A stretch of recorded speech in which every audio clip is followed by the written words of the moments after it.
en duplex avec nous et que nous allons donc écouter depuis Tokyo. Sophie, est-ce que tu nous entends? Oui, je vous entends. Je vais partager le PowerPoint. Est-ce que vous pouvez le voir? Oui. À partir du début, c'est bon? C'est tout bon. Merci beaucoup. Eh bien, bonsoir à toutes et à tous. J'exprime mes plus vifs remerciements à l'équipe de Ville Vivante et à toutes les personnes ayant contribué à l'organisation de ce colloque exceptionnellement intéressant auquel je suis vraiment honorée de participer en duplex depuis Tokyo.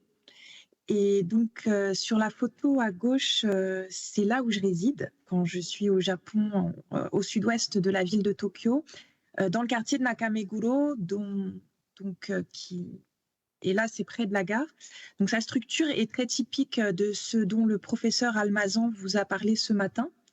Les abords de la gare ont été l'objet d'un projet de production, donc de condominiums résidentiels de grande hauteur, pourvus ensuite de bâtiments de moindre hauteur autour, comportant de nombreux services et restaurants, et qui tranche avec un tissu composé essentiellement de maisons de ville des deux côtés de la rivière voisine qui traverse cet arrondissement.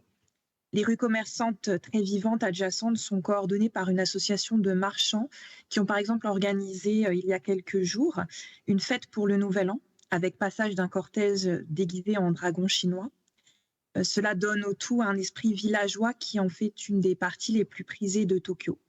Et c'est un type d'habitat qui concurrence durement les espaces en déclin dont je vais vous parler à présent. Mon propos repose en effet sur une quinzaine d'années d'études de l'évolution des mobilités résidentielles et quotidiennes dans les banlieues vieillissantes et en depeuplement du Japon contemporain, avec un focus sur la région d'Osaka, Kyoto, Kobe. La thèse que j'ai soutenue en géographie et aménagement en 2015 insistait notamment sur le rôle ambivalent des politiques de promotion de la ville compacte par le gouvernement central, qui vise en particulier à encourager les retours en centre-ville des ménages âgés pour éviter leur dépendance à l'automobile en banlieue. Et grâce à la sélection de périmètres de rénovation urbaine, mais ces politiques dites de ville compacte incitatives n'ont pas assez doté les autorités locales d'outils pour planifier des démolitions et ainsi éviter la formation de patchwork, de renouveau urbain et de zones évidées. J'y reviendrai. Et donc, si cela vous intéresse, le PUCAI avait consacré un 4 pages en septembre 2016. Et désormais, dans cette continuité, je m'intéresse en particulier aujourd'hui aux effets socio-économiques et sur l'habitat de la multiplication de biens fonciers et immobiliers délaissés dans les territoires marginalisés et moins attractifs des métropoles japonaises et qui constituent aujourd'hui auprès des ménages comme des collectivités locales un immobilier à valeur négative, et qu'avec le professeur Koyanagi, nous avons, qui porte le néologisme de négabilier de Fudosan au Japon et que nous avons traduit par négabilier en français. Donc, ma présentation tente de répondre à une question extrêmement pertinente qui me fut posée par David Miei il y a quelques mois, à savoir pourquoi les centres des métropoles japonaises continuent à se densifier et à attirer des ménages de tous âges dans un contexte de décroissance, quitte à s'installer dans des logements assez exigus et au détriment de villes et de territoires moins centraux dont la dédensification se poursuit, alors que leur habitabilité et leur desserte demeurent bonnes en comparaison de leurs homologues français en particulier. Et c'est ce qui fait que, par exemple, comme vous le voyez à droite, une même architecture de rue marchande couverte, de galerie marchande couverte au cœur de Tokyo, donc ici en haut à Shinagawa, qui incarne aux yeux des visiteurs étrangers le charme de l'urbanité japonaise, le Japon ayant battu là au mois de décembre son record de fréquentation touristique internationale. Et donc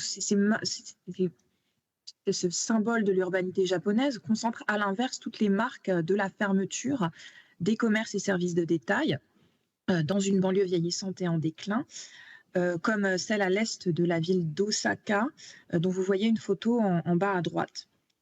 Donc, Un des facteurs majeurs, selon moi, se situe dans une baisse du nombre de candidats à une installation dans des territoires qui ont accueilli des milliers de familles dans les années d'après-guerre, donc grosso modo l'équivalent japonais des 30 glorieuses, hein, des années 1955 à peu près 1985, on va dire, et soulevant ainsi de graves problèmes de non-continuité démographique auxquels doivent s'adapter les dispositifs d'aménagement hérités de la période de haute croissance. Afin que vous puissiez mieux visualiser l'ampleur des défis, je partirai de quelques cartes que j'avais réalisées ou extraites d'autres sources, exposant à plusieurs échelles les dynamiques de croissance et de décroissance urbaine du Japon, avant de rappeler comment les socles d'un cercle vertueux de développement économique et urbain, périurbain surtout, se sont transformés en une spirale négative frappant l'univers socio-culturel de la banlieue japonaise, ce que j'ai nommé suburbia sur la slide précédente, sous l'effet d'une déstabilisation des parcours de vie des résidents du Japon depuis la fin de la bulle en 1990 et la crise économique et sociale longue qui en a résulté. Enfin, je présenterai rapidement des mesures récentes qui essaient de limiter la massification des logements et terrains vacants au Japon, avec des performances vivement critiquées par les experts japonais eux-mêmes. Donc, pour rappel, voici une évolution de la population japonaise depuis 1950, avec des projections jusqu'en 2075, basées sur les scénarios de l'Institut national des études démographiques du Japon. Donc, le pic historique de population a été atteint vers 2008. Et depuis 2020, on enregistre une perte nette d'habitants qui, en fait, avec l'effet de la pandémie, a été de plus de 500 000 en 2021 et en 2022, soit plus d'1 million d'habitants perdus en 2 ans et demi. Donc, on passerait de 127 millions en 2008 à moins de 90 millions à peine, voilà, à l'horizon 2040. Et ça s'est conjugué à une baisse de la part des moins de 15 ans, qui constitue à peine moins de 15% aujourd'hui de la population totale, faute d'assez de naissances par rapport à l'entrée dans le grand âge des générations nées après-guerre. L'année 2008 correspond aussi à celle du pic, en fait, du choc Lehman, qui a signé en fait une réduction forte du nombre de mises en chantier de logements collectifs et individuels après des années de relance soutenues par de grands projets urbains dans les années 2000. Et il faut savoir, et qui ont contribué à la verticalisation de Tokyo dont il était question ce matin. Il faut savoir qu'en raison de la faible durée de vie du bâti à usage résidentiel, la majorité des primo-accédants japonais continuent de se tourner vers l'achat de biens neufs, plutôt que des biens qui sont dits de seconde main ou d'occasion et qui ne se valorisent pas avec le temps. C'est différent de la situation française. Et donc, si les constructions correspondent à de la promotion sur des sols artificialisés et non à de la réhabilitation, le stock grossit significativement. Et plus encore, le pourcentage de logements non occupés après le départ de leurs propriétaires occupants. Le taux de logements vacants, selon les grandes enquêtes quinquennales du ministère du Territoire, atteignait 13,5% du parc total en 2008. J'aime beaucoup cette carte dynamique réalisée par la chaîne publique NHK, qui confirme que le pic national de croissance urbaine a été atteint dès la seconde moitié des années 1990. Et on voit en fait, donc en rouge, c'est ce qui continue à croître, que les zones qui gagnent de la population ne cessent de se rétracter, au point de ne plus distinguer que quelques îlots à Tokyo, au centre de Tokyo, au centre de la région d'Osaka, Kyoto, Kobe. Et cela exclut une majorité des grandes banlieues qui se sont étendues autour de ces deux métropoles. En outre, la plupart des régions touchées au XXe siècle par l'exode rural n'ont pas connu de retour en grâce ou de réinvestissement tel qu'on a pu l'observer pour certaines campagnes françaises dans les années 1990 et 2000. Et si on zoome sur le département d'Osaka, et que l'on observe les dynamiques de peuplement et de dépeuplement par quartier, comme sur cette carte à gauche, on voit la complexité de l'entremêlement de quartiers anciens qui se dévitalisent faute de nouveaux accédants pour succéder aux résidents partis ou décédés, et de zones qui ont décru, ont cru, alors elles sont en rouge, grâce à de la promotion immobilière, notamment dans les années 2000. On distingue bien ici le centre d'Osaka, qui était mon terrain principal et ce qui a bénéficié du regain d'intérêt des jeunes actifs et étudiants célibataires ou des couples biactifs pour la vie en centre-ville. Et du côté des banlieues en déclin où j'ai enquêté, les quartiers anciens non rénovés se concentrent en fait autour des gares. Il y a une corrélation donc entre l'âge du bâti et l'évidement, les taux d'évidement, alors que des quartiers plus éloignés ont cru grâce à de nouveaux lotissements et sont ainsi plus motorisés. Dans le cercle rouge ici, j'ai isolé la ville de Kawachi Nagano, au sud de la ville d'Osaka qui est ici, qui est sur la baie, et donc qui comporte de nombreux quartiers pavillonnaires en vieillissement, dont vous voyez en fait ici à gauche une vue aérienne, à partir de laquelle on devinerait difficilement le nombre de logements visiblement fermés, possiblement occupés de façon intermittente par les enfants du couple qui l'a acheté à l'origine. Et en raison de la violence des aléas climatiques et sismiques au Japon, il s'agit de biens susceptibles de se détériorer rapidement. Et le cas échéant, c'est la valeur des biens voisins qui est négativement impactée par l'essor de biens dits en déréliction alors, et qui agissent comme des perforations dans des tissus densément bâtis. On assiste donc depuis 15 ans à un retournement, au moins un retournement généralisé des trajectoires de développement périurbain au Japon, difficile à imaginer avant les années 1990.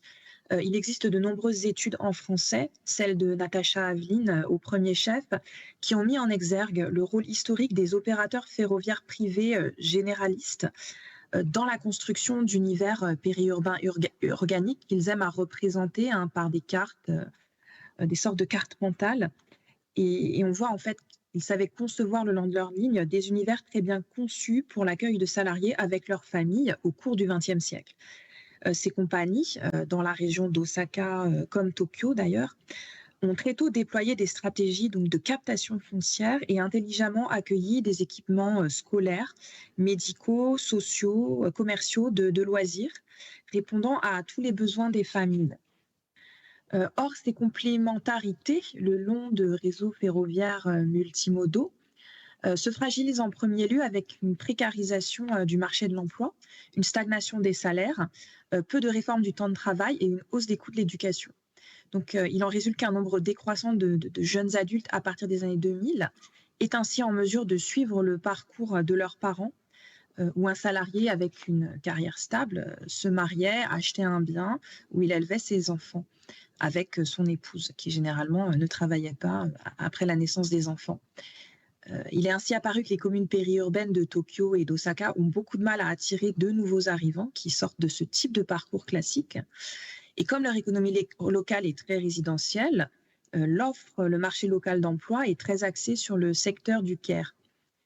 En outre, l'offre renouvelée en logement collectif des centres métropolitains en vient aussi à concurrencer l'offre existante des territoires périurbains auprès de ménages mariés qui souhaitent limiter le coût et le temps de leur transport et sont donc plus attirés par l'habitat en condominium. Il faut aussi noter que cette bifurcation des trajectoires de nombreux territoires en périphérie et hors des métropoles s'est renforcée avec le renoncement à la fin des années 1990 à des politiques de rééquilibrage national assez similaires au plan de déconcentration français, et donc français, au motif de leur inefficacité. S'y sont substituées dans les années 2000 des stratégies de renouvellement urbain défendant la globalisation de Tokyo, avant tout, mais aussi d'Osaka, de Fukuoka, de Sendai au nord, pour résister à la compétition asiatique et au nom de l'effet de ruissellement. Plus ultérieurement, dans les années 2010, le gouvernement d'Abe Shinzo, porté par des factions dites ruralistes au sein du Parti libéral-démocrate, a relancé au milieu des années 2010 des dispositifs de revitalisation rurale, avec la loi sur la revitalisation régionale, assez proches dans leurs principes et objectifs de ceux d'Action Cœur de Ville. Et on voit d'ailleurs que donc, les régimes d'aménagement français et japonais suivent une chronologie assez concordante.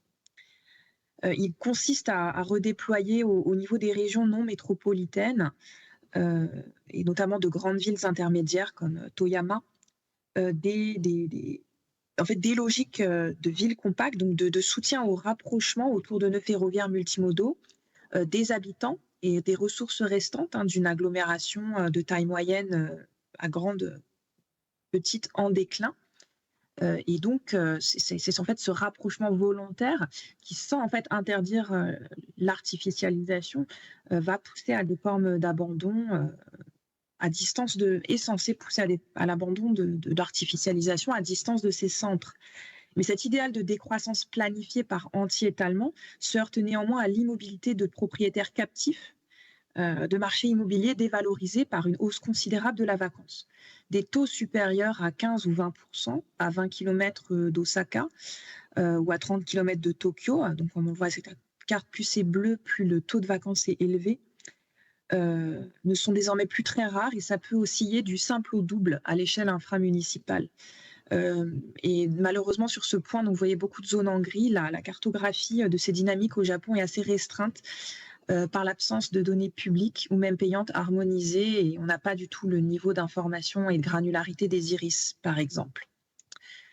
Dans ces conditions, sous la supervision d'un professeur de l'université municipale de Tokyo, Uto Masaaki, j'ai cartographié une estimation du total de la valeur imposable des biens à usage résidentiel par municipalité à Tokyo et Osaka à l'horizon 2045, en multipliant les surfaces soumises à l'impôt foncier par le prix moyen des biens immobiliers résidentiels publié par le ministère du Territoire.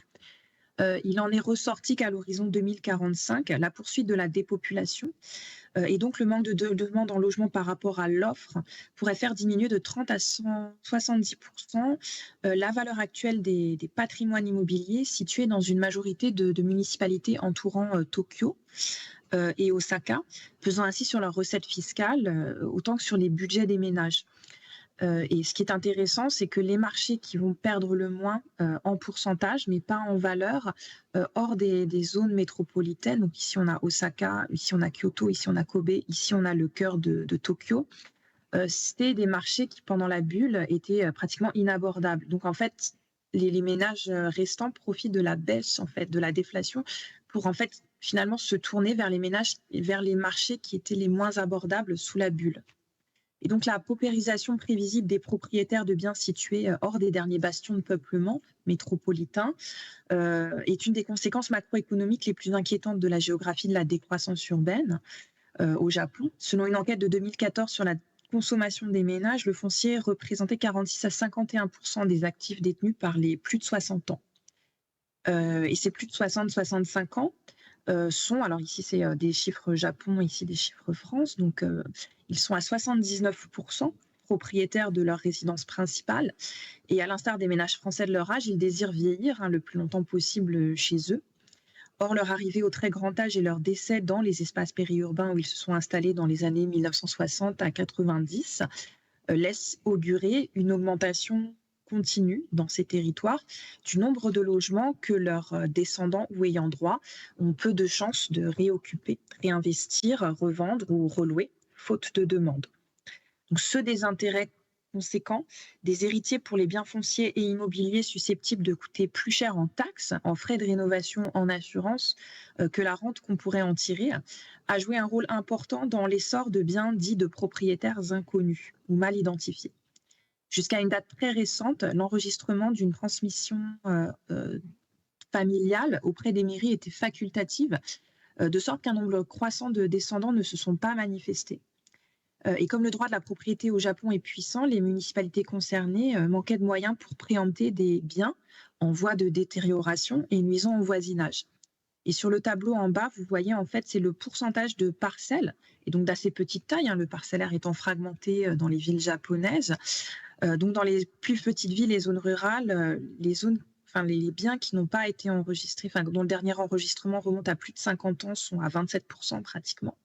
Et quand les municipalités mènent des recherches généalogiques, elles découvrent qu'en fait, il y a 50 descendants potentiels dont le consentement est nécessaire pour faire des actes de disposition sur les biens indivis. Et donc, la vacance s'est instituée en problème public qui incite à modifier la législation foncière pour répondre à la situation urgente des communes. Et dans le sillage de réformes de décentralisation, une loi de 2014 attribue plus de compétences réglementaires à des municipalités, dont les marges de manœuvre sont néanmoins limitées. Et les moyens de remédier à cette situation font consensus, certes, parmi les experts et juristes.